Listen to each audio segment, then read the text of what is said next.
Thank you so much for coming to AI and Business Model Innovation Workshop.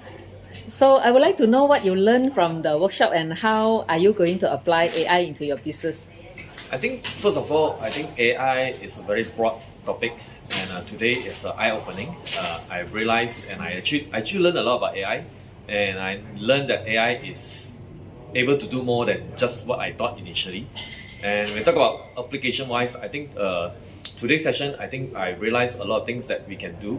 I think the AI has actually generated some good ideas on how I can actually help to keep track of my clients, like they ask us to predict to help them to predict how is their emotional state so that we can monitor and we can change the pace and we can change the content accordingly to suit their status and their progress and also their emotional as well. I think that one thing alone is very important so that sometimes we didn't realize that they might not be in they are not catching up fast enough and our speed is so fast. And sometimes I think they will struggle to catch up with us. So I think with that I think would be very good as well.